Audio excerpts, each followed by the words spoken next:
आज दोस्तों हम बात करने जा रहे हैं एक नए टॉपिक पर फिर से।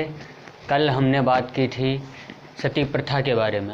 आज हम समाज सुधार में एक टॉपिक लेकर आए हैं जो है सत्यशोधक समाज। सत्यशोधक समाज सत्य की खोज करने वाला समाज इसका अर्थ है, और इसके बारे में हम आज जानेंगे कि इसकी स्थापना किस वजह से और किसने की और किस लिए की गई। इसके बारे में जान करके आप लोगों को बहुत ही अच्छा लगेगा, और ये जो टॉपिक है बहुत ही आनंददायक है, क्योंकि ये टॉपिक इतना महत्वपूर्ण है, क्योंकि ये एग्ज़ाम में तो पूछा जाता ही जाता है। लेकिन यदि समाज सुधार के बारे में आप यदि जानोगे तो बहुत ही अच्छा आप लोगों को समझ में आएगा, क्योंकि ये टॉपिक इतना ही इंटरेस्टिंग है कि आप समझ नहीं सकते। क्योंकि पढ़ाई का मकसद ये नहीं होता है कि आप सिर्फ एग्ज़ाम के लिए पढ़ो। आप पढ़ाई का मकसद इसलिए पढ़ो कि आप लोगों को ये समझ में आए कि हम जानकारी कैसे और किस तरीके से प्राप्त कर रहे हैं। नॉलेज के बारे में पढ़ो, ना कि उसके बारे में, ना कि एग्ज़ाम में पास होने के लिए। इस 3 इडियट में बोला गया है, एक डायलॉग है कि कामयाबी के पीछे मत भागो, बल्कि अपने हुनर के पीछे भागो, कामयाबी अपने आप मिल जाएगी। तो ये मकसद है कि पढ़ो, और केवल पढ़ाई के लिए मत पढ़ो, एग्ज़ाम के लिए मत पढ़ो, पढ़ो जानकारी के लिए पढ़ो कि हमें इसके बारे में क्या जानकारी है और किस लिए ये बना। सत्य की खोज करने वाला समाज यानी सत्यशोधक समाज, इसकी हम बात करते हैं। सत्यशोधक समाज की इसकी स्थापना कब हुई? तो 24 सितंबर 1873 ईस्वी को हुई, महाराष्ट्र में हुई थी। और इसके स्थापना करने वाले संस्थापक थे ज्योतिबा फूले थे इसके संस्थापक, जो एक बहुत ही अच्छे विचारधारा के व्यक्ति थे। और इनके इन्हें अपना गुरु अंबेडकर जी मानते हैं। इनको यानी ज्योतिबा फूले जी को अंबेडकर जी इनको अपना गुरु मानते हैं, क्योंकि ये इतने महान व्यक्ति थे। तो बात करते हैं इसलिए कि जब तुम पैदा हुए तो तुम रोते रोते आए, लेकिन तब दुनिया जश्न मना रही थी। लेकिन आप अपने व्यक्तित्व से इतना दुनिया को प्रभावित करो कि यदि तुम मरो तो दुनिया को रुला कर जाओ और तुम जश्न मनाओ। इस तरीके से यदि काम करते हो तो आप लोगों को बहुत ही सफलता और सक्सेस मिलने वाली है, यही मेरा कहना है। तो इसलिए जब तुम आए थे तो रोते रोते आए थे, दुनिया जश्न मना रही थी। उस टाइम जब तुम आए थे तब तुम रोते रोते आए थे, लेकिन उस टाइम दुनिया जश्न मना रही थी। लेकिन जब तुम जाओगे तो दुनिया को रुला कर जाओ, कि तुम्हारी याद में दुनिया रोए जब तुम जाओ और तुम जश्न मनाओ। उस तरीके से यदि जियोगे ज़िंदगी को तो आप लोगों को बहुत ही आगे कामयाबी मिलेगी, बहुत ही तरक्की मिलेगी। तो इसी वजह से ये सत्यशोधक समाज में कुछ ऐसी ही था जो 1873 ईस्वी में 24 सितंबर को यह बनाया गया। और किस लिए बनाया गया? ये इसलिए बनाया गया था कि ये जाति विरोधी था। इसमें समाज में जाति विरोधी इतनी जाति फैली हुई थी कि कुछ कहने को नहीं। जाति प्रथा ऐसे विद्यमान थी, उसी को समाप्त करने के लिए ये समझो इन्होंने इस संगठन की स्थापना की थी। सत्यशोधक समाज संगठन की स्थापना की थी ज्योतिबा फूले जी ने। इनके बारे में कहा जाता है, कल हमने राजा राम राव के बारे में बताए थे कि उन्होंने सती प्रथा इसलिए समाप्त की क्योंकि उनकी भाभी को सती होना पड़ा था। और इस घटना से वह विचलित होकर करके उन्होंने सौगंध खाई थी, कसम खाई थी कि हम इस सती प्रथा का अंत करके ही मानेंगे। तो इसी तरीके से इनके बारे में भी कहा जाता है कि ये अपने एक मित्र के शादी में गए थे, जो ब्राह्मण था, ब्राह्मण के दोस्त के यहाँ शादी में गए थे। तो इन्हें ये पता चला कि वहाँ जब पहुँचे तो इनको वहाँ जाति का सामना करना पड़े, क्योंकि ये वैमनस्य परिवार से थे और वो ब्राह्मण था। तो वहाँ के लोग इन्हें धक्के मार करके निकाल दिया शादी में जब ये गए तो वहाँ से उन लोगों ने, ये वैमनस्य परिवार के थे, तो उस समय इनको वहाँ से धक्के मार करके निकाल दिया गया। जब ये घर आए तो इन्होंने अपने पिता से पूछा कि मुझे ऐसा क्यों निकाला गया। तो इनके पिता ने बताया इनसे कि बेटा, तुम वैमनस्य परिवार के हो और वो ब्राह्मण परिवार के हैं, इसलिए तुम्हें निकाल दिया है। और तो कहा, मुझे क्यों निकाल दिया? ये हमने उनसे ऊंचे कपड़े पहने, उनसे अच्छे कपड़े पहने, उनसे साफ़ सुथरा था और उनसे रुपए में पैसे में भी आगे हूँ, फिर भी मुझे निकाल दिया, क्यों? तो कहने लगे, इसकी जानकारी मुझे नहीं है, लेकिन ये धार्मिक ग्रंथ कहते हैं, इसलिए इसे हमें मानना पड़ेगा। इस वजह से इन्होंने कहा कि हम इस जाति प्रथा का विरोध करके रहेंगे और इसे समाप्त करके रहेंगे। फिर इन्होंने इस संगठन की स्थापना की, और जो था सत्य शोधक समाज, यानी सत्य की खोज करने वाला समाज, सत्य शोधक समाज। तब जाकर के इस सत्य शोधक समाज की स्थापना इन्होंने की और आगे चल कर के ये फेमस भी हुआ और महाराष्ट्र से आगे चल कर के ये पूरे भारत में फैला, और जिससे बहुत सारा माहौल विकसित हुआ और ये अपना परचम लहराया भी सत्यशोधक समाज ने। तो जाति विरोधी प्रथा को इन्होंने बहुत अलग तरीके से अपना करके और उसे समझाया, और इस संगठन का मानना था कि ये जाति विरोधी जब तक रहेंगे तब तक इस समाज का उद्धार नहीं हो सकता, इसलिए ऐसा कहा गया और ऐसा किया गया। सत्यशोधक समाज में ये ऐसा देखने को मिला है।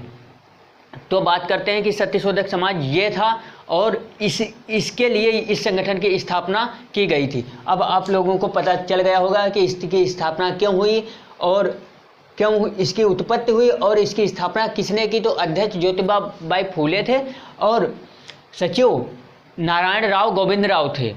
इसके अध्यक्ष ज्योतिबा बाई फूले थे और सचिव नारायण राव गोविंद राव थे। तो ये महाराष्ट्र में 24 सितंबर 1873 को इस संगठन की स्थापना हुई थी। इसके बाद में इनके विचार क्या थे, तो इनके विचार माना जाता है कि इनके विचार बहुत ही अच्छे थे, क्योंकि ये धार्मिक ब्राह्मणवादी स्थापत्य को ये हटाना चाहते थे और ये इनका अपना एक अलग मानना था। और ये सोचते थे कि मंदिरों में जो पुजारी होते हैं उनको भगवान को पूजा करने के लिए पुजारी की आवश्यकता नहीं है, ब्राह्मण पुजारी की आवश्यकता नहीं है। किसी भी जात का हो सकता है पुजारी, लेकिन ब्राह्मण क्या कोई ज़रूरी नहीं कि ब्राह्मण ही हो। इस समाज के ये विचार थे और इनका ये कहना था कि हम भी तो भगवान के बनाए हुए हैं, तो हम में और उनमें भेदभाव के, लेकिन ये भेदभाव तो अब तो ख़त्म हो जा चुका है। लेकिन अब भी अगर देहात में चले जाओ, गांव गरबा में, तो जो बहुत पुराने बुजुर्ग लोग हैं वो इसको अभी भी मानते हैं, इस भेदभाव को अभी भी मानते हैं कि वो मेरी गिलास को छू लिया है तो मैं पानी नहीं पीऊँगा और उसके नल में हम पानी नहीं पिएंगे, उसके बर्तन को हम नहीं छुएंगे। इस तरीके से अभी भी समाज में बहुत कम है, लेकिन बहुत अभी भी पुराने लोग, नए लोग तो अब नहीं मानते हैं, लेकिन पुराने लोगों के मन में अभी भी धारणा है, जो 70-80 क्रॉस कर चुके हैं, उनका ये अभी भी मानना है कि ये ऐसा होता है। तो इस वजह से इस संगठन की स्थापना की ज्योतिबा बाई फूले ने, और इससे बहुत ही सीख मिली, और ये अब इनको गुरु ज्योतिबा बाई फूले को भीमराव अंबेडकर जी ने अपना गुरु भी माना है, और इनके विचारों से वो प्रभावित भी हुए, और वह भी एक दलित परिवार से थे, इसीलिए उनका और इनकी विचारधारा एक में मिली, और जिससे वे इनको अपना गुरु मानने लगे थे। तो ज्योतिबा बाई फूले ने इसकी स्थापना की।